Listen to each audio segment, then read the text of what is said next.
What's up, everybody? Eddie Barco here with the Nebula Music Podcast, and today I'm excited to be speaking with Connor Denis. Now, if you've never heard of Connor, I highly urge you to look him up on Instagram because he's a very talented drummer. But not only that, he actually plays for a very big band called Beartooth.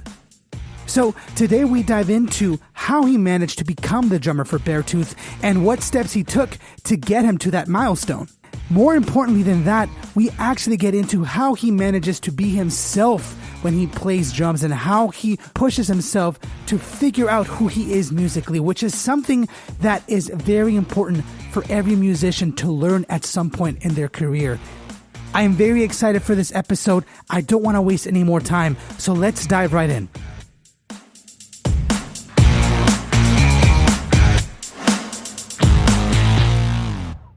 All right, guys, thanks again for joining me today. I am very excited because I have the one, the only Connor Denis joining me on my episode. Connor, how are you, man?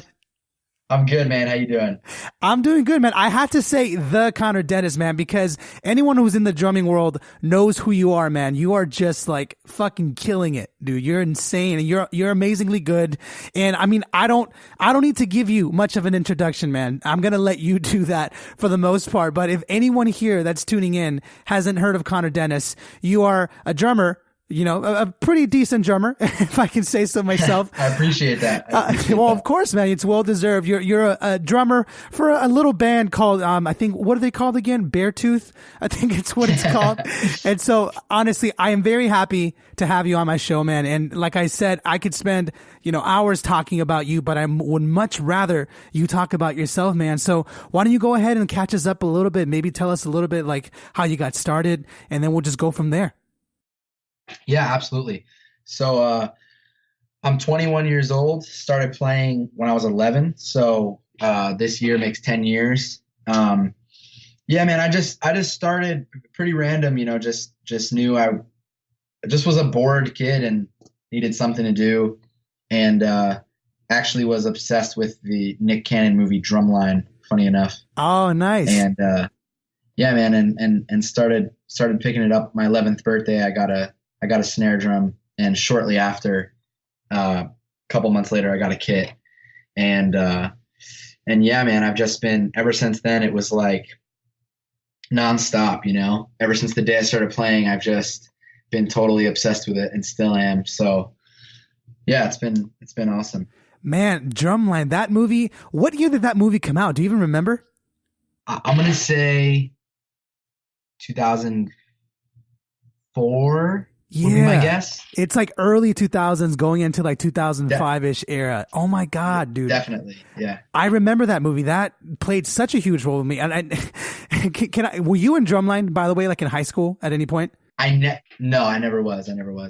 Okay, because a lot of the people that I talked to growing up, is myself included, if you ever did Drumline or saw Drumline, for the most part, the movie Drumline was way over the top from what you can expect. I can only imagine, yeah.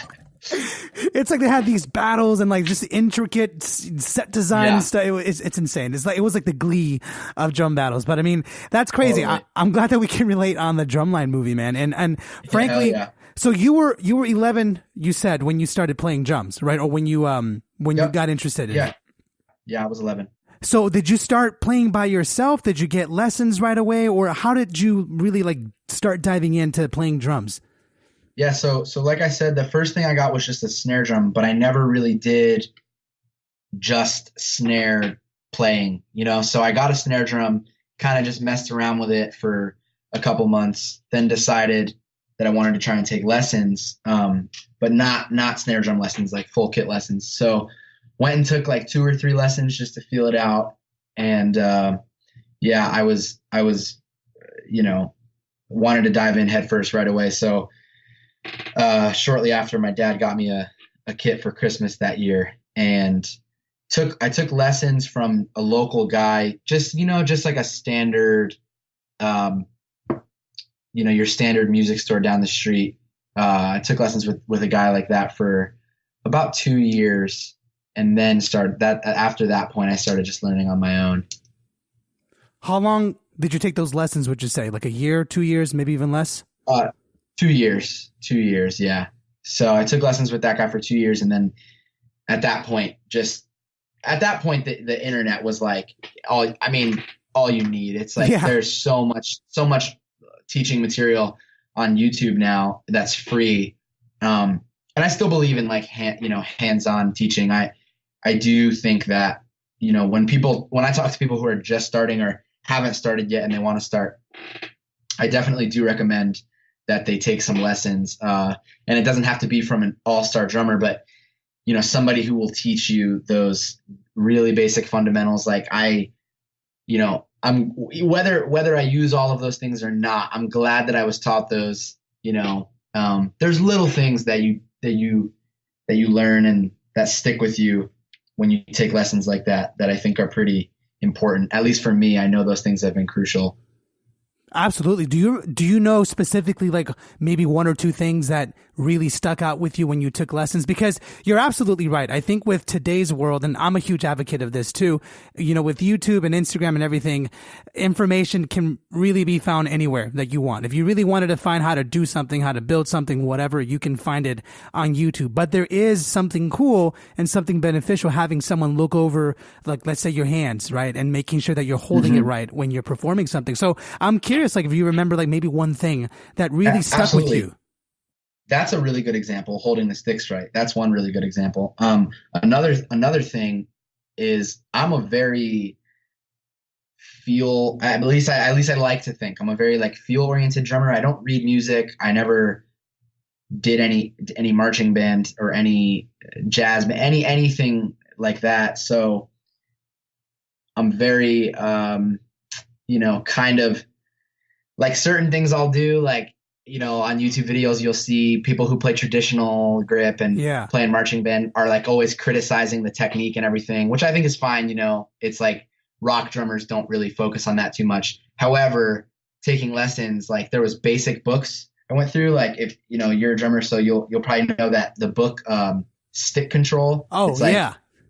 It's literally like any music store you walk into, they'll have a copy of it. And I still go through that book and it's, you don't have to read music. It's just, it has the sticking written out, like super simple. It's like reading tabs if you're a guitar player, it's like super simple music reading. And just learning the basic stuff, as dumb as it sounds, like learning paradiddles and doubles and, all of those really basic things. Like it sounds funny, but if I didn't have a teacher to tell me that, it may have been a year and a half into drumming that I said, oh, I should probably learn that. And I just think learning everything in the right order is important. I know drummers who are like really good who don't know those things, and they are living proof that you don't have to. But some of those guys too are like, I hear them say sometimes, they're like, man, I wish I could do that rudiment fast and comfortable. And it's hard now because even though it's a simple thing, it hasn't been embedded in me for the last however long I've been playing drums.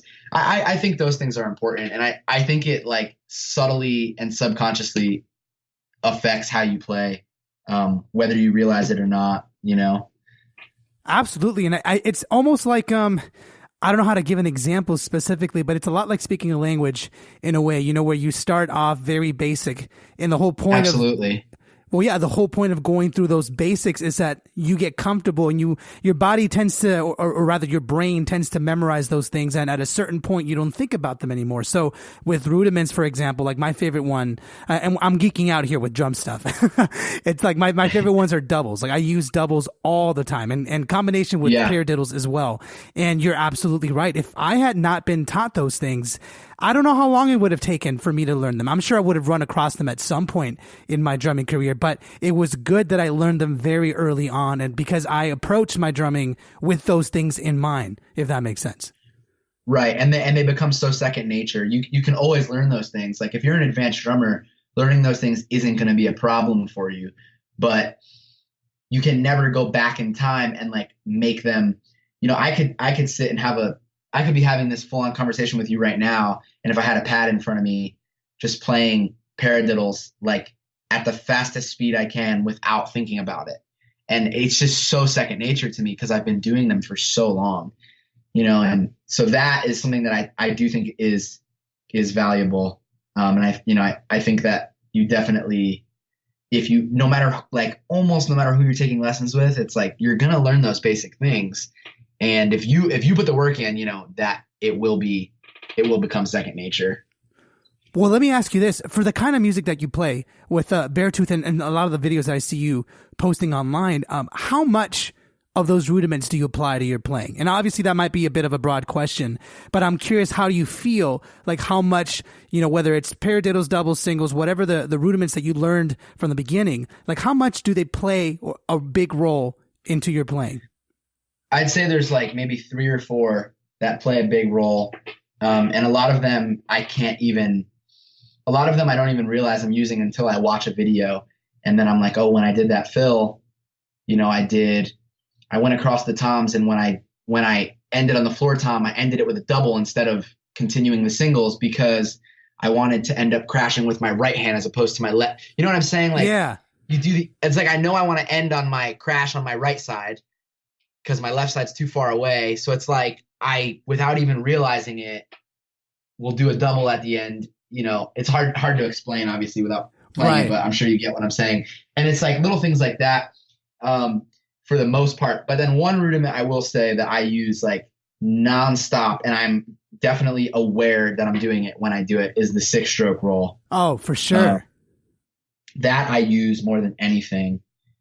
And that I didn't learn that until, I don't want to say recently, maybe probably 3-4 years ago is when I started working on that. And it's so similar to all the different types of paradiddles that even though I hadn't played specifically that sticking, it came about pretty quick. Like it came easy to me because I had been doing paradiddles for 7 years at that point, 6 years, whatever. So that's another example of why I think those basic things are important. It does help with more complex things down the road. Absolutely. And I'm curious because you brought up something that, as a drummer, to me, it stands out quite a bit. We're the timekeepers, essentially, no matter for what style of music we're playing. Absolutely. Unless you're playing like straight up avant-garde, which is, kind of hard to decipher. For the most part, we keep the time. And when it comes to like solos and playing fills, I know that different people have different approaches to basically doing them for the most part. And you said like, whenever you try to hit a crash, I guess what I'm curious about is when you're doing a fill or when you're doing like a solo or a break, especially when you're on stage and performing, do you think of every count, or do you basically just think to yourself like, all right, I got to land on the one a bar later, so I'm just going to do, basically what I'm asking is like, does the fill kind of come out, or do you think a lot about it? My mind is doing nothing. I'm thinking about nothing. Like I'm not thinking about the next thing I'm going to do when I'm playing in the middle of a verse and I know that in, 4 bars I have to do a fill. I'm not sitting there going, okay, what am I going to do? It just happens. Like, you know what I mean? Yeah. It's like I feel like I'm on autopilot, and then not in a mechanic, not like as if I'm playing mechanically, but like the fills just come out. I have played before where, and that depends on what gig you're doing, I think, because I have played before where I'm not capable of doing that, like, or not capable, but it's not right for the gig. Like, sometimes in the studio, it's very different. I still improv a lot of the fills. Like I'll do like a couple takes and just be like, oh, that fill was really cool, but I can't go in there and like, I don't know what it was. Like I can listen to it a few times and figure it out probably, but I'm not sitting there going, oh yeah, I know what I did on each take. Like it just happens. And then I'll use the best one, but it has to be a little more calculated because you're on recording. You can't go quite as nuts. Thankfully with Beartooth, it's pretty free range, and they pretty much let me play whatever I want, which is very generous. makes the gig really enjoyable. So, I mean, I go pretty off with them. So, sometimes it's over the top, but for the most part, it's just off the top of my head, and it just kind of flows. And I know my limits. I know what not to do. And I know where to draw the line, so that when I walk off stage, I'm not hearing like, hey, that was a little too much, or you know what I mean? After playing with an artist for a certain amount of time, like you get that feel and you figure out like, okay, these are the limits. This is what we're still considering complimenting the song. Cause for me, it's like, I have a hard time. If you tell me to go nuts, those are dangerous words. Like it might not be good, but I just mean like, I won't, there's no limit to, I'll just keep going and going and going until someone's like, hey man, like you should dial it back. So, and I know how to control that. I'm exaggerating, but yeah, I mean, it's, as most drummers probably know, it's much easier to just go nuts and use everything that you know and try and play the craziest thing than it is to like hold a groove, which is definitely what I would say I've spent the last couple years improving and progressing, is just keeping it kind of chill and laid back, and basically leaving people wanting more is kind of the motto, and being tasteful that what you play sounds cool on the drum kit, but also sounds cool with the song. And that sounds very obvious, and like people will probably say, well, yeah, duh, of course I want to compliment the song, but it's easier said than done. Oh yeah. Sometimes you think something's really cool and you play it and you're like, well, it sounds awesome on its own, but it just doesn't work for that part. And that's happened to me before, 10 times in a row, where I think something's going to work, but then when I hear it over the song, I'm like, yeah, I was wrong. But I think the ability to recognize that and pick and choose and alter what it is that you're going to play in order to complement the music is pretty invaluable. And it takes time to learn that. Like for me, I didn't start learning that until the last few years, but I think that's kind of the name of the game for being like a session and touring drummer, is you have to know how to please the artist, because a lot of times it's not your band. You're playing for somebody else. Yeah. And so, obviously you don't want to be miserable doing that gig, and, just making sure the artist is loving what you're playing and it's soulless to you. Of course, you don't want to bring it to that extent, but you have to find a comfortable middle ground where it's like, okay, I'm enjoying what I'm playing and I'm being me. Like I'm expressing me as the drummer that I am, but I'm also doing a good job at playing for the song and satisfying the artist who's paying me to do so, Yeah.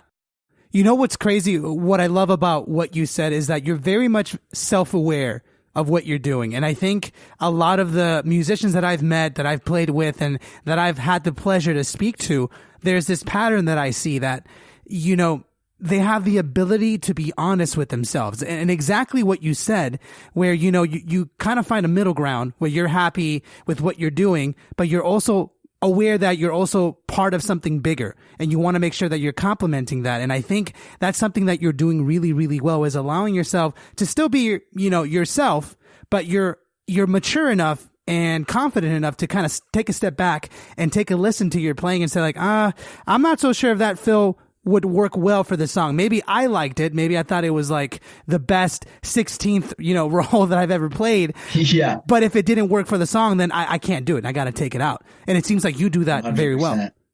Oh, I appreciate that. Thank you. Yeah, I mean, it like I said, that's one of those things that, that takes time, and it's not like, oh, I want to learn how to do that. Here's the program to do it. It just happens one day, and it's the same way I feel about tuning drums. Fortunately for guitar players, they just get a fucking tuner and plug it in and everything works. It's automatic. Yeah, but like, I don't know if you had this experience. I don't know how many people can relate to this, when they listen to this. But like for me, I wouldn't say I learned how to tune drums well until like 4 or 5 years into drumming. Like I could make them sound okay and put a bunch of tape on them, but like, I had a hard time knowing, how to match the pitch on each tension rod, and how I want the drum to sound like this. So how do I don't just tune the top head like that and then hope that it's going to sound that way. You have to consider how the bottom head is tuned and how that affects the top head. And you know what I'm saying? So there's all these things that you have to learn. And for me, it was like, I have people ask me that all the time, because I do lessons, and people are always like, well, can you teach me how to tune? And I'm like, I can show you what I do, and you can watch the process, and I can try and explain it along the way, but that doesn't mean that you're going to be able to to do it when you put a drum key on a drum. It's kind of like if you ever see those cooking videos that come up on like Facebook and Twitter, and it's like they're cooking some amazing meal in like a minute, and it's like the whole idea is it's supposed to be really simple, and then you try to make it, and it's you're nothing like, what close. the hell happened? Yeah, you did the exact same thing they did in the video. Like you swear you did everything identical that they did in the video, and then you taste it and you're like, wow, this is garbage. Like what happened? That's how I feel about tuning drums. It's like I would watch all these videos and try and learn when I was young too, but it just takes time, man. And that's how I feel about controlling your playing. And the popular term for that would be playing in the pocket. It's like, oh, for sure. And that's the thing that everyone wants to learn now. People are I feel like the last trend was gospel chops. Yep. And the current trend is, oh, I don't really worry about chops. I just want to play in the pocket, And yeah. Which is a good trend. I think both of those things are 100%. I think that's the most, I think it's more valuable than being able to play the craziest thing in the world. I think both are valuable in their own right. But, being able to make something feel good is like another thing that it's like, you don't just watch chops. It's like you watch a video and it takes time, but it's like you sit on a pad and you practice it and eventually you're capable of doing it. Yeah. Whereas playing with good feel and time, and it's like there's so much that goes into it. It's like the way you're breathing when you're playing and where your mind is at. And it sounds like I sound like a hippie, but it's true. Like I took a lesson with this one guy. His name is Ben Satterley. He's a Nashville session drummer, and we ended up talking about breathing for 45 minutes. And I walked out of the lesson being like, well, that was money. Well, I was like, I would do another lesson right now. The lesson was that productive to me. And literally it's not like I walked out knowing how to do anything on the drum kit that I didn't know how to do before. But when I played, my perspective was different, and I was more relaxed, and we talked about a lot of your mental state, and I kind of walked away learning some of those things, and those are things that you don't just learn overnight. They take time, but those mindset things, man, are very important, and being relaxed when you play, and I think it's key. It's 100% key. Yeah, it's so important, and it's something that I think is, for me, is a quality that I have that I think helps me a lot. It's I don't get nervous. I've played probably close to 1,000 shows in my life at this point, if not more. And nice. It's congratulations, by the way. That's an amazing accomplishment. Thank you. Yeah, I think I'm right around 1,000. But I've never been nervous for any of those, and I don't mean that in it's not in a bragging way, but I think it is about your mindset. I go on stage, whether I'm playing in front of 20 people or 20,000 people, I go on stage being well, if I mess up, I'm human, so I can't, no one can hate me for that. You know what I mean? Yeah. Can I ask you, how did you come up with that mindset? If I can just pick your brain a little bit on that, because I guarantee you, and this is coming from me as well. I've gone through that too. It took me a long time of experimentation to be able to deal with it on my own. But I know a lot of musicians, especially the young cats that are really ambitious, trying to get up there. Yeah. I believe a lot of them suffer from that, of being afraid of making mistakes, of walking away feeling very shameful and just I fucked up because I didn't play that fill or whatever, But the fact that you have that mindset is astonishing to me, and it shows with your playing and with your accomplishment. So I'm curious if you remember how you even figured that out. Yeah. Well, first of all, I appreciate that. Thank you. That you think it shows. That means a lot. And yeah, man, for me, I definitely consider myself lucky that when I say I've never been nervous for a show, the first show I ever played when I was 14 is of course there wasn't a lot of people there, maybe 50 people, but I wasn't nervous in the slightest. I just felt good.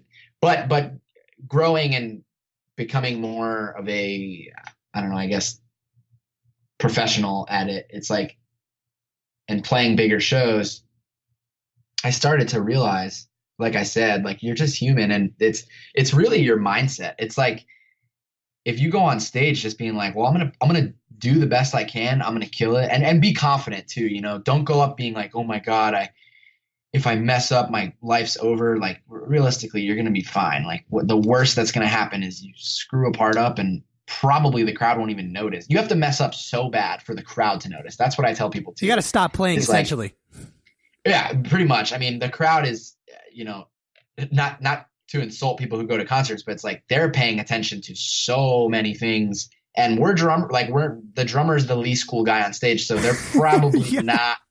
Well, yeah, like I would like to flatter myself, but they're probably not watching you as much as they're watching the singer or the guitar players. So I always say to people, there's 3 levels of mistakes, or not mistakes, but like screw ups on stage. There's a mess up where this is the best kind. You notice and nobody else notices. Like it was so minuscule, like you missed one kick hit, or you went to do a flam on your snare and your left stick hit the snare good, but your right stick clicked the rim. Like, you know, no one's going to notice that. Yeah. But you do, and you're like, oh shit, but it doesn't matter because literally even the people watching side stage, you look over at them and they're like, they have no clue what just happened. They don't know. So then the second level is you notice and your band notices, which is also, you know, when you're playing and then you get that thing where like you screw something up and within a millisecond you look up and the entire band like whipped their heads around and they're all just like looking at you like wide-eyed. There's that, which definitely doesn't feel great, but like when that happens to me, I just smile, kind of shrug my shoulders like, you know, hey, it happened. And we laugh it off. You know, if you're in a band where you're getting chewed out for those kinds of things. I mean, obviously like if it's happening every song, that's a problem, but you know, it's really not a big deal. And in most case scenarios, it's, you know, you're not going to get fired for, you know, right. Such a minor thing like that. And then the third level of mistake is everyone in the room knows, the crowd knows. And that's when it's bad. But I've even had those mistakes and it's like, I still am just smiling. We played a show like maybe 2 months ago. It was a festival and I'm going to say there was probably like anywhere between 10 to 20,000 people watching us. And nice. I dropped and Zildjian was there filming too. Wow. And I dropped a stick. I didn't break it. I didn't like breaking a stick is one thing because it's not your fault. Like it breaks and it's like, well, it just shattered in my hand. You just got to get a new one. What are you going to do? Yeah. And I'm like I have a stick bag on my floor tom with like 40 sticks in it. I've got a stick holder on my hi-hat stand. I've got one over my kick drum. Like I'm prepared, you know. But anyway, so I dropped this stick and like my brain just was slow that day, I guess. And so instead of picking up a new stick, with my right hand, I was hitting the cymbals with my hand instead of picking up a new stick. What? I was like, literally, my arms were just still playing the song and I was just like punching my cymbals. And then I was like, whoa, I don't have a stick. And I like probably after 10 seconds of doing that, which 10 seconds in like a 3-minute song is kind of an eternity. Probably after like 10 seconds, I went and grabbed a stick and I was like I said, a ton of people watching. We had a lot of friends and family side stage and a guy from Zildjian was filming and literally all of them noticed. And I just look over and am just laughing with them. That's awesome. That's fucking awesome. It's easier said than done, but I think if you're able to have that perspective, then you won't have a problem. You know, I just think like, just be confident and just, if you go up there and do you and play your heart out, like it sounds corny, but it's true, then you got nothing to worry about. Like if you screw, I'd rather have a couple mess ups knowing that I was like feeling it and trying things that, you know, just automatically went to my hands than play a show where I'm sitting there thinking, okay, just play the beat, stay on, you know, and not enjoying it, not feeling it. I'd rather screw up a couple times than be robotic. You know what I mean? So I think it kind of comes with the territory of like having feel and, you know, it's like you're not playing mechanical, you're not playing robotic. Like you're going to have little hiccups here and there. And I think it's fine. Dude, honestly, I love the way you broke that down. Like I've never heard anyone break down the mistakes, but now that you have it, it totally makes sense. And I can relate to every single one that you stated, because anyone who's ever played on a big stage or any kind of stage, for that matter, understands that a lot of things can go wrong really, really quickly. And I think for me, I've probably faced a lot of the second ones that you've mentioned where maybe I miss like a snare hit, and to the band, it's obvious, but you're so totally right though. Most of the time, if not 99% of the time, the audience has no idea of the mistakes that, especially as a drummer, that you make up on stage, because they're there enjoying the band, they're there enjoying the song, they're there enjoying the lights, being with their friends. Half of them are probably a little drunk. You know what I mean? And it's one of those things where it's more of that, you want it to sound good for yourself. You want it to sound great with the band because that's what you rehearsed for. And then when you miss it, you're like, darn it. Like I knew I was supposed to hit it and I wasn't able to. But what I love about what you said, which is true, which is also goes along the line of you being self-aware, is that you let it go. You're able to have fun with it. And I think, again, it shows. And it's something that I'm repeating because it's important for any musician that is even touring now or wants to tour or, go to the big times. If you can't handle that, like if you can't handle those small mistakes, like right now, it's going to be hard to, tour around the world and make those mistakes on a bigger tour, if that makes sense. Totally. You got to be clear-minded. I always stress to people with like a more negative mindset tend to be like, well, I can't have that mindset. That's not me. And I'm like, well, you can. Like, I'm not going to sit here and be a motivational speaker and say it's a choice, but it is. I think it is, because I'll have some shows where it's like I'm out on tour and I'm having the worst day of my life. Maybe something's going on at home or whatever, and it's like I still, when I get up there, I'm like, all right, this is the part of the day that I get to do my favorite thing. Like I'm gonna go up there and I'm gonna have fun with it. Because if you're not having fun with it, then people are always like, oh, you're so lucky to do what you love for your job, whatever. If you're not having fun with it, if you're not loving it, you ain't lucky anymore. It's like if you're stressed out every day up there, it's like it sucks. I'd rather clock into a normal job than be stressed up there every day. Like, there's nothing worse than that feeling.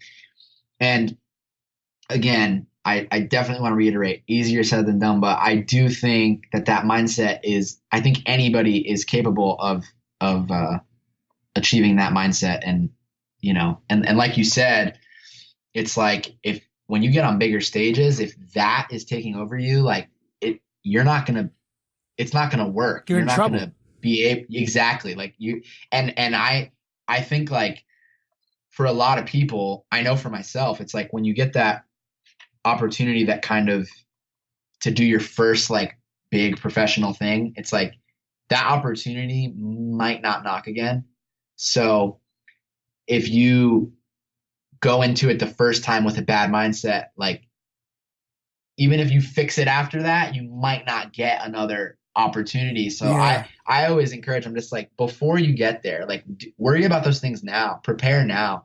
When you're playing local shows, be the guy who's like got a click track running, and be the guy who's like takes it really seriously. Yeah, people are going to crack jokes and oh, you're only playing at 20, whatever. It doesn't matter. Like, prepare yourself for those things, because man, if you walk into your first big job and first big one where you're making money and you know what you're doing, and someone's like, oh, have you ever worn in-ears before and played to a click live? Yes, I have. It's like, oh, okay, boom, done. That's a huge step out of the way. For me, my first time doing that was in another country in front of a lot of people, and thankfully it went fine, but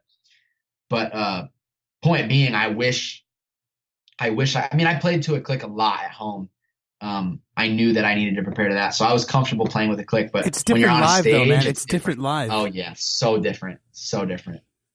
Because the nerves sit in. Like if you it's one thing to be at home and practicing to a click or whatever it is that you're practicing to, and then maybe you get off beat by like a second. You can like take your time to get back on it. But when you're on stage, those nerves take over. When you see 1,000, 5,000, whatever amount of people in front of you. This has happened to me. Like the first couple of times I ever played to a lot of people, I speak out of experience. You get nervous and you're like, oh shoot, because you don't have that comfort of like, oh, if I mess up, I can just press stop and start all over. No, you're on stage, you're executing. And if you mess up, it shows. But I think you're also hitting that point really well, is that you prepare for that. When you're on stage, that's the time to perform. I mean, that's what you're there for. That's the time to have fun. Right. If you're so worried about making mistakes, I mean, that's when mistakes happen, in my opinion, is when you start to get so nervous about it. You psych yourself out. Yeah. I agree. Because I think it's like, it's a compromise where it's like, be prepared and know what you're doing. But also when you get up there, be loose and just be, just be you and just to me, a good show is a show that I enjoyed. I could play the best show of my life, but if things were stressing me out up there, I don't consider it a good show. The definition of a good show to me is a show where I walk off stage with a smile. And sometimes I'll play in front of, like not that long ago, Beartooth played a show in France and it was very short notice. We booked it like last minute. We were doing some festivals out there in Europe and last minute we're like, you know what? We have enough festivals that instead of flying out and flying back home and then flying out a couple weekends in a row, let's just fill some last minute shows in for that week. So we did some shows in that week and we were, we couldn't hit Paris and London and, major cities out in Europe and UK because it was so last minute. So we played some like weird kind of out there places with pretty much no promotion. And we played this one show in France. And man, there was like not a lot of people there, but the kids were so excited. And we were like, nobody's like, oh, there's nobody here. We're just like, yeah, well, we booked it a week ago. Nobody even knows this is happening. Yeah. And we were just like, and these kids came and are so excited about this show. So like, let's have fun. And I'm telling you, man, all of us walked off stage and we're like, that's one of the most fun shows I've ever had. And like we all felt that way. It was like we had a great time up there. It just goes to show, like the day before we played some festival and in front of tens of thousands of people, which I'm sure was also awesome. I don't remember what it was, but but I'm just making a point that it doesn't really matter how big it is or how cool your Instagram post is going to be after the show and the crowd. You know what I mean? Like those when you're really in it, those things don't really cross your mind. You're kind of just like, either I'm just out here to have a good time, because like I said, if you're not having a good time, it's like there's no point. Can I say something, dude? Like, honestly, like, I have to say, I'm very, very happy to hear the way you explain things, because it's, again, I've said this before already to you, and it shows, but I repeat it because I think it's important. When you start to play, those bigger gigs, and you start to, or even when you're not, and you're fantasizing about getting to that point, it's so easy to get caught up in the hard work of it all, in the whole analytical side, on practicing, on networking, whatever it is. But there's definitely a lot of musicians that I've encountered that even when they get to the top, or, their destination, they still forget what the whole point of playing music was. Like, yeah, obviously there's the whole ambition of making a career out of it, which is absolutely necessary. But once it ceases to become fun, to me, in my opinion, anything that ceases to become fun, why do it? Even if it was your dream, like, why do it? And the fact that you and your band, like the rest of you guys, that you guys are humble enough to, approach a show like that. Because I definitely know plenty of artists that I've worked with and that are here, in LA and stuff, that aren't like that will approach a very small show very much like, whatever, let's just do this, kind of whatever. You know what I mean? But you guys took it upon yourselves to make it fun for yourselves. And ultimately, it's become one of your favorite memories, which is something that is so important in the music industry. It's those memories, those moments that feel great, because the greatest video, the greatest Instagram post is not going to make you feel amazing. It might help you career-wise, but ultimately it won't make you feel fulfilled. But those moments that you just described, it needs to be a balance, is what I'm getting at. Yeah, the hard work, the career, all that is absolutely necessary, but you cannot forget about the bare bones of it all, of what the whole point of playing music is to feel good about it. Absolutely. Yeah, I couldn't agree more.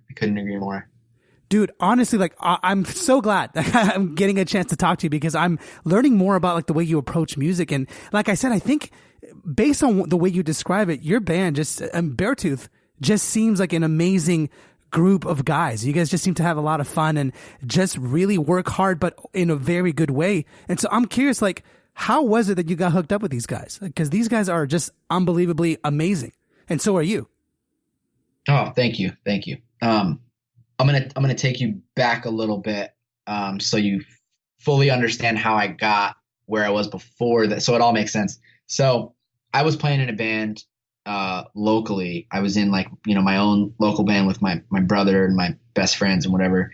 And I'm from South Florida. I don't know if I mentioned that earlier, which there's not really, I'm not from LA. I'm not from, Nashville. I'm not, you know what I mean? It's like, are you still in Florida now? Yeah, I'm moving to Nashville in a couple weeks, but right after the holidays. These are my last days in South Florida. But yeah, I'm still here right now. So, born and raised here, lived here my whole life, and there's not much happening here. So, and we're very isolated. Like I'm down near Miami, so I'm all the way south. Just to get out of the state is 8 hours for me. So wow. Very, very difficult when you're a young band and you're trying to tour and branch out. It's like leaving the state is an 8-hour drive. It's like, it's tough. So that local band I was in, man, we grinded as hard as we could. And like, we started touring when I was 15. We were all really young. I was the youngest one, but I was 15 and we went on our first tour, and like, we went all the way up to probably the furthest place we played was Pennsylvania. And it was like a 3-week run. So it was pretty small shows. Some of the shows there was single digit amount of kids probably, but like some of the other shows, there was a lot of kids if there was a local in the area who drew a lot. Regardless though, amazing experience, and really an amazing experience that gives perspective because I'm kind of going off topic here, but gives perspective because you tour in a van, and we did it in a van with no trailer, slept in there most nights, and which makes you appreciate all of the things you get when you reach a more professional point, which I also think is important. But anyway, so I was playing in that band, and we had just come home from like maybe our third tour like that. That was probably a few weeks long. What was the name of the band? Sorry to interrupt. Oh, no worries. It was called Sleep Patterns. Got it. So we had just gotten home from a tour, and we got a Facebook message from a band called Being as an Ocean, and they hadn't had any music released yet. They had played some shows locally, I think, but I don't think they had toured. I think it was their first tour, and they were doing kind of what we were doing. They like booked it themselves, and they were roughing it and just grinding and trying to make a name for themselves. And they found our band on the internet, and they were like, hey, we're coming. This is kind of the name of the game for booking tours back then, is you would make friends with bands in other states and then contact them and be like, hey, we need dates. We need shows in these cities, in your state. Like, you want to play some shows together. Can you basically get us on some shows since the promoters there, you draw kids. Yeah. So they kind of hit us up in that manner, and we ended up playing 3 shows together in Florida. And we just became buddies with them. And I remember like a year after that, almost exactly a year, it was the next summer, I'm sitting at home. I came home from high school, and I go on Instagram, and I see they announce a tour in Europe, and they're headlining in Europe. And I'm like, wow, we just played with this band. Like, what the hell happened? Like, a year ago we were on an equal playing field, and what, you know what I mean? Yeah. And then I started seeing photos and videos from that tour, and they're like selling out, 1,000 cap venues, and they're the headlining band. And so it's pretty wild. They took off really quick. And shortly after they started touring heavily, their drummer quit the band. So they called me and said, hey, you came to mind, and we know you're all the way in Florida. They're from San Diego, so pretty far. But so they were like, we played those shows together last year. We know your band has kind of slowed down. My band was never trying to be super serious. We were just having fun. I always wanted to do it professionally, but I didn't, I kind of knew it wouldn't happen with that band. Yeah. So I joined up with them. That's Being as an Ocean. So then I played with them for 2 years, and we did Warped Tour in 2015. Nice. And on Warped Tour in 2015 is where I met Beartooth. So they were on the same stage as us. And on Warped Tour, when you're on the same stage, all the bands like set up their gear behind the stage in the morning, and you're all kind of hanging around in that area for probably a majority of your day. So really what happened is I became buddies with Caleb, who sings in Beartooth. Well, he does everything in Beartooth, but I became buddies with him. I became buddies with him over, I had my drum kit set up back there, and I was playing something. I don't remember what I was playing, but I was playing something that you don't really expect everyone to walk up and be like, oh, or, to recognize it basically. So whatever it was that I was playing, he recognized it. And I was like, how do you know that? You sing, and he's like, oh, I'm a drummer too, And so him and I, so him and I started hanging out and talking about drums every day. And at that point I had no intention of ever playing for his band, but we just started hanging out and talking about drums all the time. And shortly after that, I ended up quitting Being as an Ocean, and I was home and it was just because I was just burnt out, man. That we toured really heavily. We toured like 300 days a year for 2 years straight. Damn. And I started touring with them when I was 17, and it was just like, it was heavy, man. It was, touring 300 days when you're in like 50 plus countries when you're 17 is what was very difficult. Awesome, but like overwhelming, I guess is the best way to describe it. So it was just time for me to take a break, and I quit kind of with no plan. And I was home for a couple months, just kind of waiting for the next call. And of course I was trying to progress my name on the internet and post videos on Instagram and whatnot. But eventually, after I was home for about 2 months, I got a call from Caleb saying that they needed a drummer for a tour. And so I learned all their songs, and it was a headlining tour. So I had to learn I think 15 or 16 songs. I learned all those in 10 days and then flew out and started the tour. Wow. And at that point, it was kind of like, hey, we don't know if, they didn't know if they liked me yet, and I didn't know if I liked them yet. So it's like, hey, come out and do this one tour and we'll see what happens. And so I did that one tour, and, oh, do you want to do this next tour? Do you want to? And then eventually it's just like, it just became a permanent thing. So I've been with them for coming up on 2 years. And yeah, man, it's been fantastic. I mean, I love playing with them, and it's interesting when you join a band that's already very successful. You start playing, or I shouldn't say join a band, because I'm just like I'm the touring drummer. I'm not a member of Beartooth. So when you start playing for a band like that, it's interesting they're already successful, but it's like I feel like the band has grown a lot in those last 2 years, and it's like you do have a sense of accomplishment.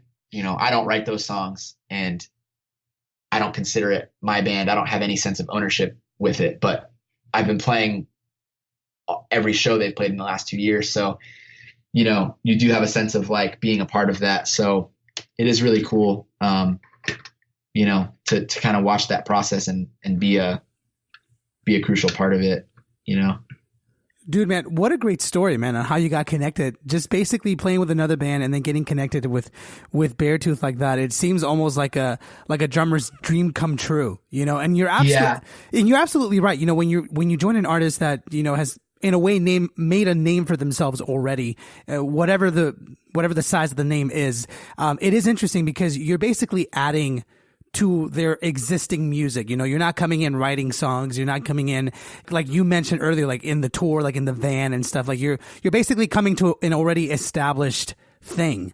And so, like, I'm curious, like when you came in, did you feel, obviously not, I think I know the answer because we've been talking about this the whole entire interview, but I'm curious, like how you came in and how you applied your own style, because I can imagine it could be a bit intimidating to come into a bigger band who's had a drummer or someone else do something different, and then they bring you in, and you're obviously trying to be your own self, but also recreate their songs. You know what I mean? And so I'm curious, like, how you handled that going into it, like right at the beginning when you first went on that first tour. I'm curious. Well, I have another thing that I try to always apply to my way of thinking is to be confident without being arrogant. So knowing the difference between those two things, because those two things go hand in hand, right? It's like you get too confident, eventually you get a big head, you're all of a sudden you're an asshole and nobody likes you, and that's I think being likable and being cool to hang around is more crucial to being successful and getting a good gig. Like if people don't like being around you, they'll fire you no matter how good you are. I mean, that's just a fact. Yeah. So like I said, I try to be confident without being arrogant, and kind of reiterating what I said earlier, I just do me, and I believe in what I do. And in my head, I'm like, well, he called me not because, he didn't spin a wheel and it landed on a phone number and that's who he called. He called me. He had me in mind when he knew he needed a drummer, So yeah, in my head, I'm like, he's seen me play. He knows what it is that I do when I play drums. He knows how I play. He knows my style. He knows my quirks on the drum kit.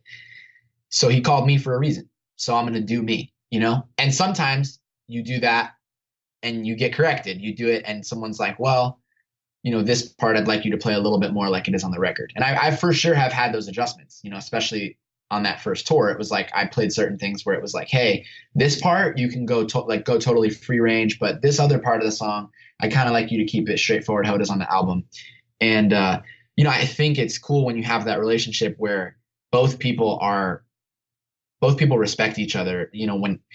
Whenever I've talked to Caleb, because I mean he writes and records everything for the band, so it's an interesting situation for sure, where I'll play certain things and this doesn't happen often, but he may be like, hey, I wasn't crazy about that thing that you played. Like maybe if you could make it fit in a little smoother, if you could do this, And when you tell somebody that with respect and in a cool way, they receive it well. So for me, I'm like, okay, no problem. I'm going to try something else there and whatever. And sometimes he'll come up to me and be like, hey, you played an awesome show tonight. You were really tight. It was great. But honestly, like I could tell you were on fire. Like, go ahead, throw some more fills in there. Like, so some awesome. You hear a little bit of both, and yeah.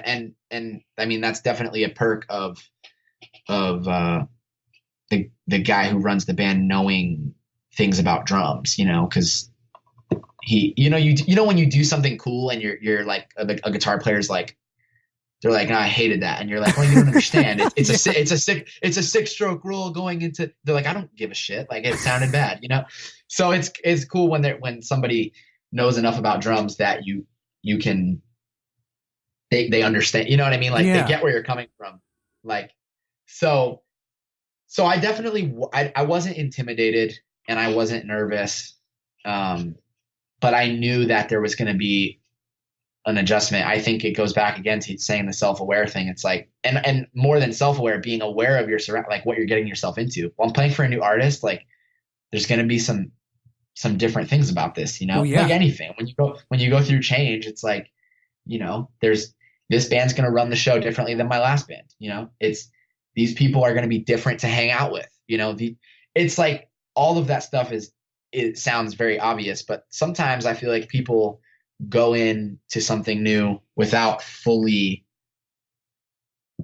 acknowledging that, Yeah. Like, so I think that's important. And again, I went in being like, I'm going to do me. And that's why he called, like, just confident, just reassuring myself. Like he called me because he knows how I play and he likes the way I play. And that's what I'm going to do. And, and that's worked out. And like I said, of course there's been adjustment, but it's like that has worked out really well. And I continue to do that. It's like I said before, I don't want to do a gig where someone tells me 10 times, don't do this, don't do this, don't do this, don't do this, but everything else you're doing is great, to the point where I'm not playing like myself at all. That would be, I would be miserable. I like to think I have a kind of particular way of playing, and kind of in some ways my own style. Of course I take a lot of influence from a ton of drummers. I literally spend if I'm not playing drums, I'm more than likely watching drum videos. So, and I'm always trying to learn and take influence from new players and stuff. But I like to try and make that my own. I don't want to play and someone think that I'm copying someone else. Yeah. So I'm curious, man, like who are you watching right now in terms of drummers? Like I know you just mentioned that if you're not performing, you're probably like taking in and learning from other drummers. Is there anyone specific that you're kind of into right now? Oh yeah. I could talk about this for hours. So my current, I don't want to say my all-time, he might be my all-time favorite. He's so ridiculous. But my current favorite, and when I say current, I mean the last like 4 years probably, is Ilan Rubin. Ooh. He's just ridiculous. And he's a prime example of that. Like he worships John Bonham and takes a lot of influence from him.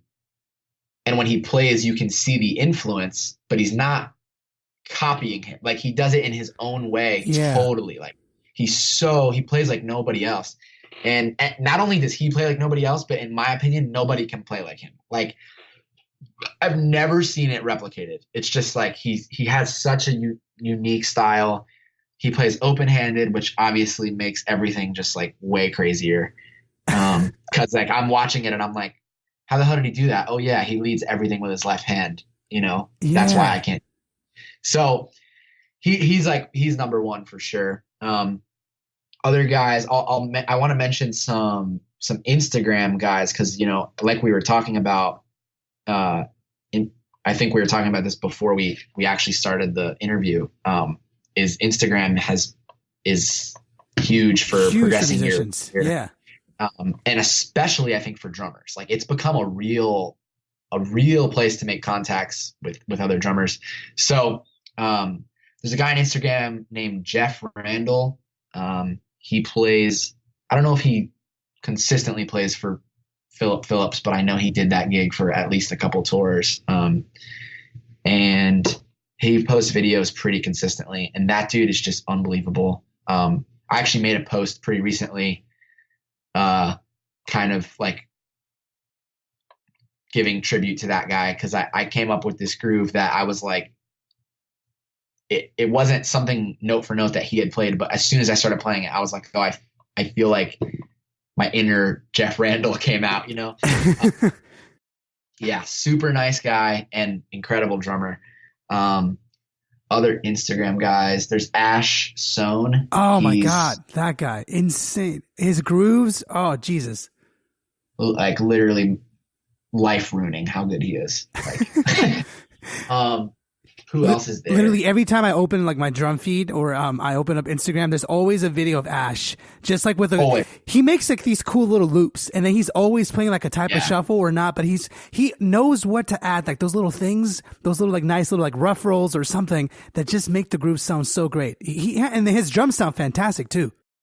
Oh yeah, so good, so good. A couple other guys, and these aren't necessarily guys who are super active on Instagram, but just guys that I don't know. I like trying to take influence and inspiration from like younger drummers who are kind of like, I don't know. I like to think we're kind of alongside each other, like taking influence from a guy like Ilan Rubin is like, it's a no brainer. He's extremely successful, and he's, in my opinion, one of the best drummers alive. But I also like taking influence from guys who like, I feel like we're kind of coming up alongside each other.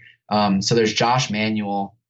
He plays in the band Issues. He posts a pretty good amount of Instagram videos actually. He's fantastic. Just ridiculous. Awesome drummer. And then there's Evan Ambrosio. He plays in the band State Champs. He's what I have this term called secret shredders, and that's what I consider that dude. His band is like he's so good at playing to the music and being tasteful. Like if you listen to the record, he doesn't play anything too crazy, but if you pay attention, there's little things in there where you're like, oh shit, like that was actually, very subtle, But he did such a good job at making it fit with the song that like you almost didn't even notice that he played something intricate, which is so impressive and hard to do. But yeah, so difficult. But also, even when he's not, like he has some videos where he's not playing with state champs, and the first time I saw a video of him just like having fun playing, I was like, holy shit, this dude can chop like crazy. And his feel is just impeccable in my opinion. So he's awesome.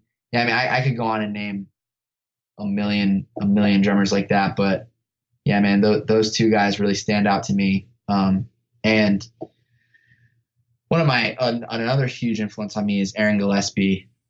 He played in, plays. They're back now in Under Oath, and he did some stuff with Paramore for a couple years.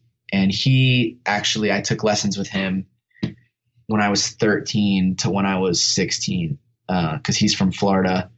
And right after he quit Under Oath, he was doing some lessons, and I went up to Tampa a few hours away and took lessons with him. And it was just like, it's different when you take lessons from a guy like that who's had all the experience. Those guys can teach you stuff that the Guitar Center teacher can't. I think both are valuable, but it's like Aaron was preaching stuff to me that is very different from what I learned in the basic lessons. He was telling me, go home and play to a click. That's going to be valuable to you. So I learned a lot from him that I've had kind of full circle moments where I'm like on a big stage doing it. And I'm like, when I was 13, he said, one day you're going to be on a stage and you're going to be happy that you know how to do this. And I've had those moments where like he was right, and so he's always a massive influence. You still keep in touch with Aaron? You still like reach out to him and give him thanks? Yeah, man. We were actually talking a lot yesterday. He's still a huge influence, still the fucking best drummer, still the most fun drummer to watch. And yeah, man, he's a prime example of like goes up there and plays like himself. I mean, it's just like, man, when you watch him play, every time I watch him play, I get chills. He's just incredible. So, yeah, huge inspiration, influence on me for sure. And yeah, kind of been like a mentor in the last, I don't know, like 7, 8 years, I guess. Crazy. Yeah. But yeah, man. Can I say something? Like I love that you basically keep your ear to the ground in terms of drumming, and you're basically open to learn at all times. Because I feel like when you get to a certain point, whether it's through drumming or any kind of creative outlet, and especially if you're doing it professionally, it's so easy to get kind of caught up in that moment and feel like you know enough. You know what I mean? And in a way, maybe you do, and that's fine staying there. But I think people like you who are able to keep their ear to the ground and learn from masters, and as well as people that are at their same level, and maybe even people that are below their level, being able to be open-minded to learn from everybody. I mean, that's how you become great. Dude, I totally agree, man. And I'm glad that you like, I can't evaluate that about myself, so it makes me glad that you would say you noticed that about me. The way you talk, man. I'm glad that I don't come off a different way, so, but I can definitely attest to that. And I do this thing at home a lot now. I've been doing this forever, like with just close friends of mine where, we get together and play drums, it just inspired by those old Gospel Chops, Shed Sessions videos, where all these insane drummers, they just have a click track rolling and they just trade bars. So I've been doing that for like a long time. And I used to do it at my house. I would just like, I would have 2 kits set up at my house at all times. And I would just like call drummer friends over and we would do it. It's such a great way to learn. But recently we started going to like a rehearsal space down the street, where it's $5 an hour per person. And I basically make it like whoever the hell wants to come show up. Like as long as you'll pay the rehearsal space for your, for your time in there, then bring a drum kit and, let's do this. And dude, we had one day where we had like 8 people. And I mean, we'll get people of like, there are people who come who are like 10 levels above me, and I'm like learning so much from them. And then there are people who come who have only been playing for a couple of years, but they'll do something that I'm like, they don't even know what they just did. Like they have no idea how fucking cool that was. You know what I mean? Like they're Yeah. not a super advanced drummer, but drumming is so like, man, drumming styles are so like personal, I guess. I don't know. Like everybody plays different, everyone has Yeah. different tendencies. So they'll do something that literally I'm like, I can't do that. And I try to do it. And then eventually I'll like work until I learn it. And it's like, man, it's so cool to learn the fact that you can learn and take influence from people of all levels of playing is, I think that's so cool. That's why I love getting together with a bunch of drummers and playing I feel like all of us leave with new things that we want to go home and work on. Yeah. Which is important, especially as a drummer and musician. Like you got to always feel that way. You got to be able to always feel inspired to learn new things and keeping your ear to the ground, man, and just being able to learn from anybody that you see. No matter how good you get. I've seen this video where I forget who the drummer was. I think it might have even been Dave Weckl, but he was like playing this thing and he was playing with someone who wasn't famous at all, like a younger person, right? Who clearly wasn't as good as Dave Weckl, but then they played like a quick little lick and he like stopped and was like, "Hey, that was cool. How'd you do that?" And and it's weird to see someone that you imagine to be like a drumming god, right? Someone who's like clearly at the top of the game, point at someone and be like, "Hey, how'd you do that?" And be totally chill about it. And honestly wanting to learn how to do that. And I think that speaks a lot in the kind of person that you become. You can either become super arrogant and never surpassing where you got to, or always learning. And that's how you become a master of your craft, in my opinion. Dude, I totally agree. I think you have to be extremely open-minded. And I think it applies to anything, and I'm obviously biased. Drums are the only instrument I play, but I think with drums, it's definitely the most personal. Drums are definitely the least like by the book, it's like you don't really have to. I mean, you look at a guy like Dave Grohl, who's like the biggest rock star in the world, and he'll sit there and be like, I have no idea if my technique is good. I don't, he sits literally like he has a special throne from DW that's like half the height of the lowest setting on a normal throne. He sits so low to the ground. I didn't know that. That's crazy. Yeah, he sits so low to the ground, and his stuff is really high. He hunches over. It's like what I was saying earlier about YouTube comments, like people tearing up people's technique. But it's like, look at what that dude's done. And it's like that when I watch that dude play, I'm more inspired than watching someone read from a book, So, and that may vary for other people. Some people, there's nothing wrong with, whatever floats your boat. It's like, that's what you should do. But dude, for me, it's like, I'm so much more intrigued by feeling on a drum kit. And I speak from experience when I say this, and everybody's experiences are different and everyone's going to have different opinions. So I definitely don't want to say this like it's fact, but it's definitely a strong opinion I have that having a good feel and being able to I don't know, like being able to sit down and play something simple and make it sound like you is way more valuable than being able to sit down and play like, oh, look at this, patafla triplet bullshit. Like no one cares. Like it doesn't, when you're recording drums on a song, it's like no one's going to be listening to it on the radio and go, oh, I'm so happy he did a paradiddle diddle right there. Like no one cares, Yeah. So, but people will hear it and they might even be like, I have no idea why, but that part of the song made me start moving my head and like, I'm into it now. Yeah. And they won't know what it is, but who cares? You know what I mean? It's like, absolutely. So in my opinion, that's a huge reason why feeling is so much more important than playing by the book and having perfect technique and knowing how to play traditional and I wish I knew how to do those things. Like I try to play traditional and it's like garbage. I just can't do it. I've tried so many times. I'm sure if I put in real time, I can figure it out, but it's like, I just can't do it. And I was like, you know what? I'll probably never use that. I'd rather spend my time sitting here playing a 4/4 for an hour straight and trying to make it feel good than learn how to play traditional. Well, what is it going to do? It's going to look cool when I'm playing jazz. Like, you know what I mean? I'm just like, I didn't do drumline, so I don't have to know how to do it.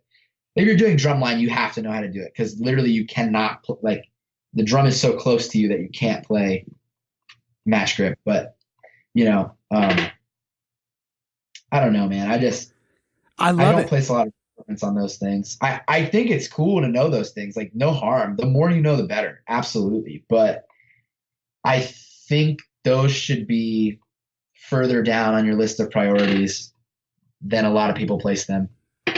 Wise words from the guy who was basically killing it in the live game. I mean, it's true. And you know what? The one thing to remember from what you just said, which you've spoken so many words of wisdom, but I think the one thing that every musician and every creative person should really know and accept is that whatever floats your boat. I think that's our lifelong endeavor, is trying to figure out who you are and what you like. The reality is, it's really difficult to try and learn everything about drums. Like, it's just, I don't know if anyone has ever done it. I'm sure some people have gotten close, and it's the same about anything. It's impossible in my opinion, but I'm with you. Well, I mean, the reality is I think it's kind of up to you to figure out what you like. And the problem is a lot of people get so focused on what they don't know or what they feel is the way it should be done. And they point at everyone else like, you're not doing it right. No, they're doing it the way they want to and the way it works for them. And so the goal is for you to pick and choose what you like, what's fun for you, whether it's traditional, whether it's not, whether it's even like gospel chops or not, whether it's just playing 4/4. I don't know. But if you like love it and you feel solid and you're learning and you're getting better and the music that you play just sounds so great, there you go. That's all you fucking need. That's all you need. 100% agree. And you reminded me of something when you were just saying that Aaron taught me in my first lesson with him. I was 13, so very impressionable. I'm sitting with the drummer of like my favorite band. You know what I mean? So yeah, it was definitely a good time to take lessons because it's kind of different when you get older. You're kind of like, you get set in your ways. Yeah, man, you have your own opinion, and no matter who it is speaking to you, like it could be the person with the highest IQ in the world telling you something and you'll disagree with them. You know what I mean? Like that's an exaggeration, but especially when it comes to music, people tend to get opinionated and they're like, well, no, I already know how to do it this way. That's how I want to do it. But anyway, he was like, I'm going to play. He's like, I want you to close your eyes. I'm going to play the same exact beat with 0 fills. I'm going to play it twice. And then I want you to tell me which one you thought was better. So I closed my eyes. So there's no visual appeal, no fucking stick tricks or shit. You know, not that he does that anyway, but none of that garbage. And it was just strictly the way it sounds. And he played 1/4/4 beat where it was like it was just straight up, just and it sounded great. But it was like perfectly on everything. He plays another one where maybe there was a couple hits that were slightly dragging on the click or slightly rushing, or, you know, the hi-hat loosens up for a second, or like just like tiny little nuances that I was like, oh, that one wins 11 times out of 10. Like not even close, you know? And I think that was a really good point to be made. And it was like, well, that's the one where I was just feeling it. I just was like playing what came to my body and just and literally like it's purely feeling because he was playing the exact same notes for both things. Just a kick on the 1, snare on the 3, straight hi-hat in 4. Like, and so it's like he was playing the exact same thing. If you were reading it from a book, they would both chart out to the same thing.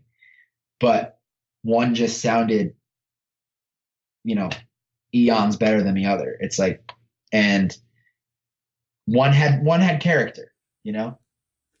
Yeah. And I think that's what gets you, like, that's kind of a huge role in getting gigs is like, listen, man, there's a million drummers out there who are faster than you, who are cleaner than you.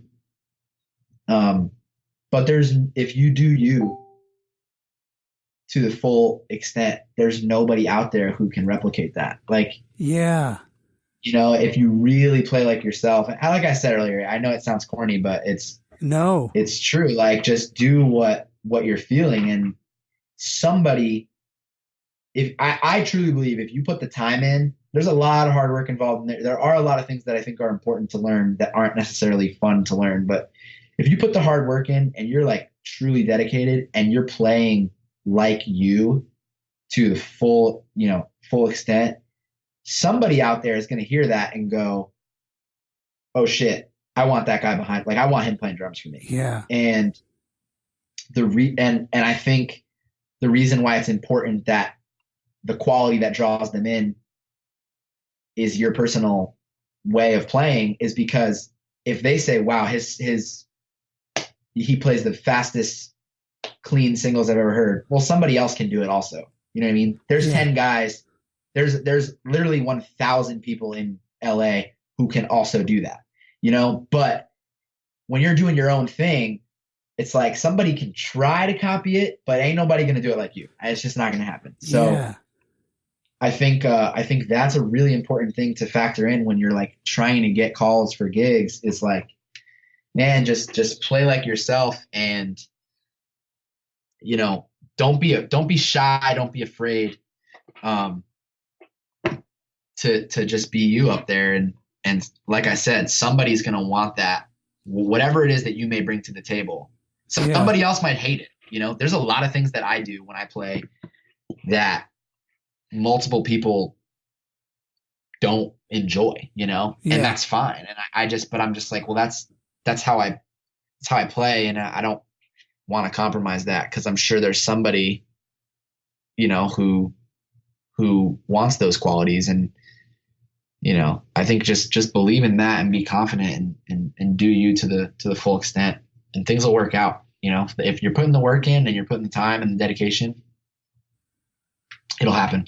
Man, honestly, there's so many good things that you're saying that I'm just, I just let this conversation go because I'm actually learning from you, just sitting here and listening from what you're saying, because it's so true. And to add to what you're saying, and I think we're getting close to wrapping things up, but I'm just going to go ahead and expand on what I feel based on what you're saying. It's one of those things where I firmly believe creative people, as we're learning, as we're like, creating who we are, it's so easy to get caught up on the technical sides of everything. And I mean, whether it's technique, whether it's learning how to read music, whether it's learning the business side, how to network, I'm talking about like, all those things.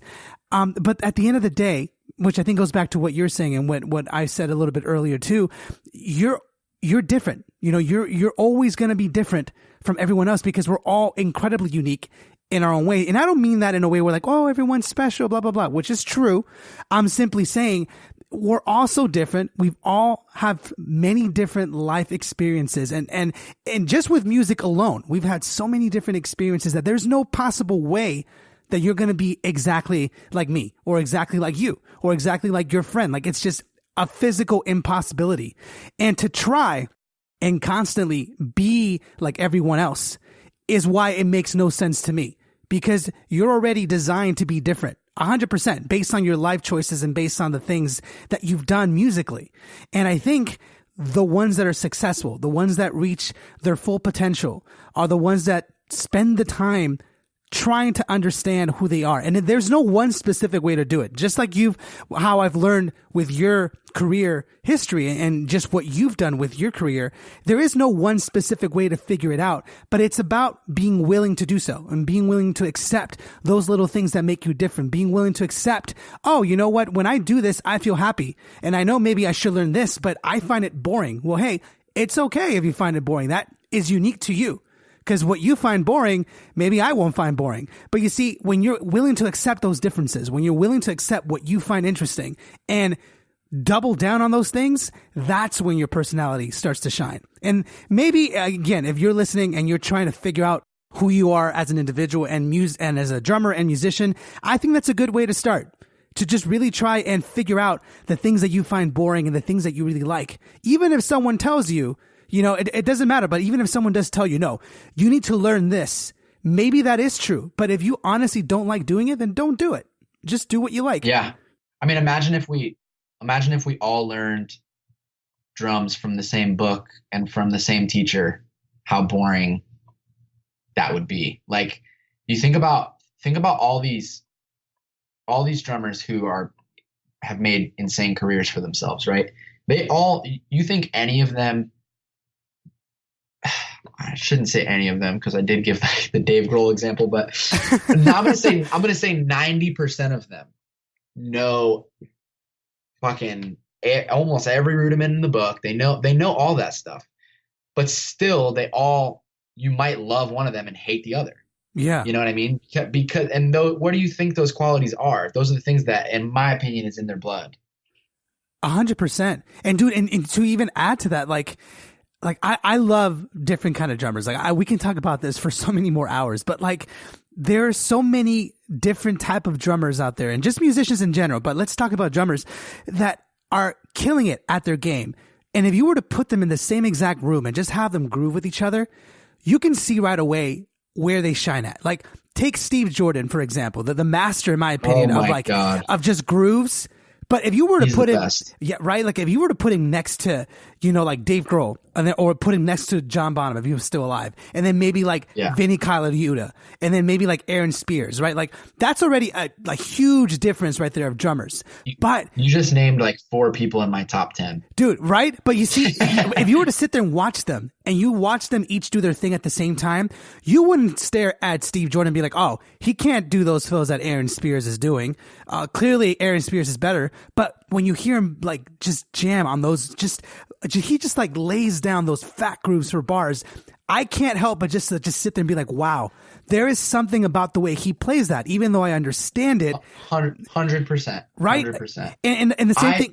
Sorry. It's like the same thing goes with like Aaron Spears when he plays those like really fast 16 triplet fills.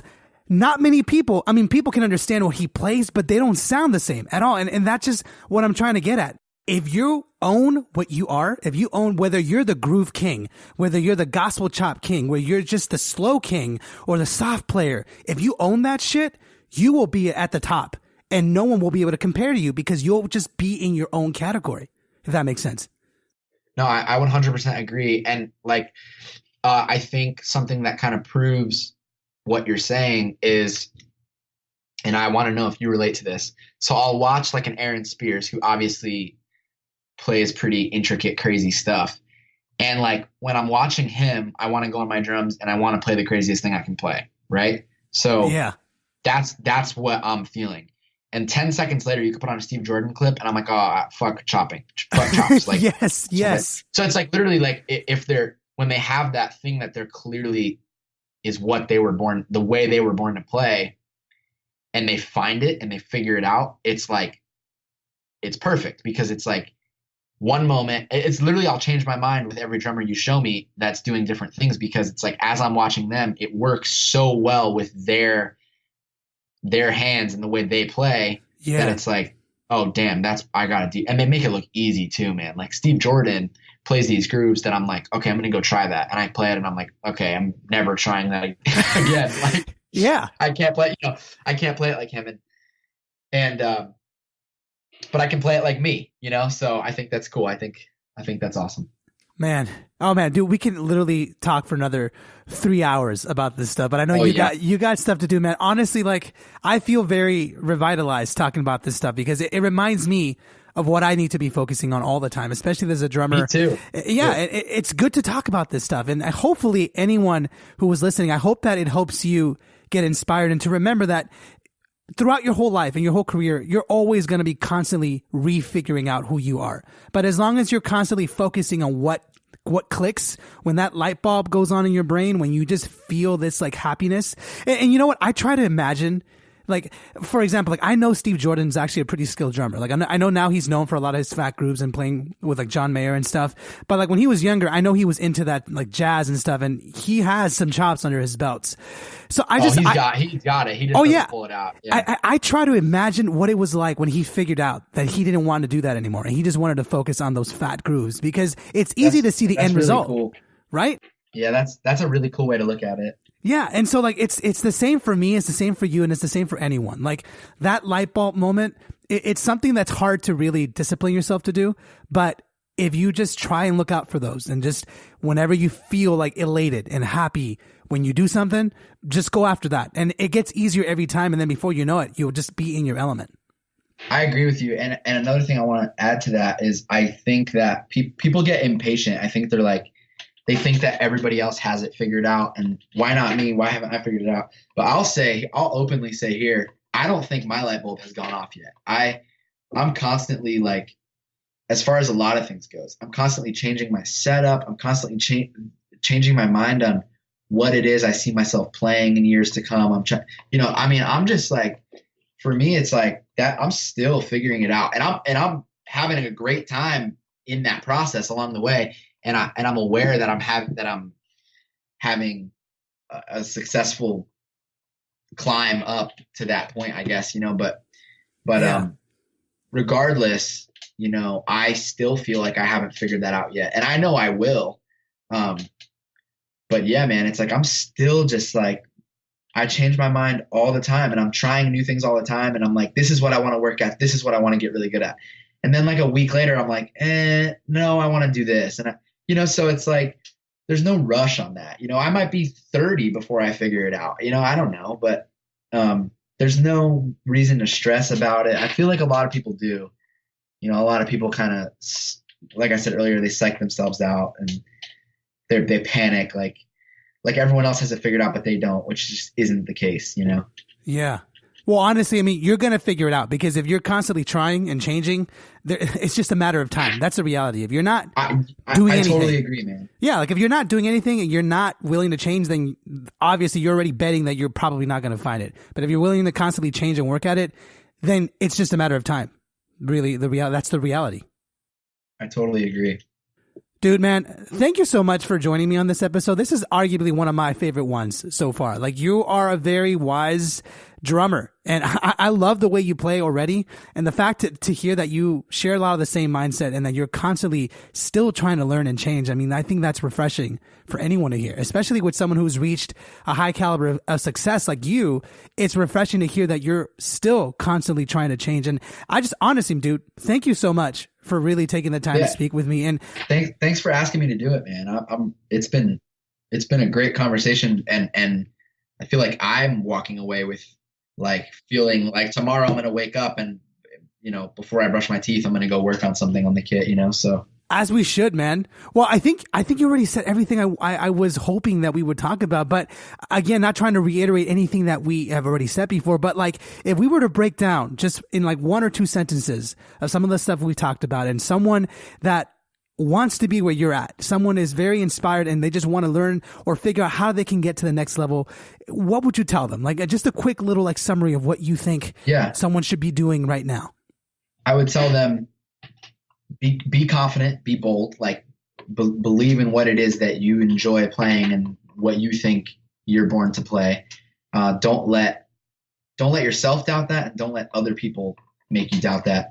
And just work hard. Like I truly think there's a lot of us that are doing well with this hobby that it gets to be our job, that we're not, nobody who's, Dave Weckl, Steve Gadd, whoever, Vinny Colaiuta, those guys aren't aliens. They're not any different. They just put in the time and the work, and they loved it enough and figured out what it is that, like we talked about with Steve Jordan and everything, that light bulb went off one day and they ran with it, definitely that's my main advice. And I think the main thing to take from that is to be confident and be bold and do you.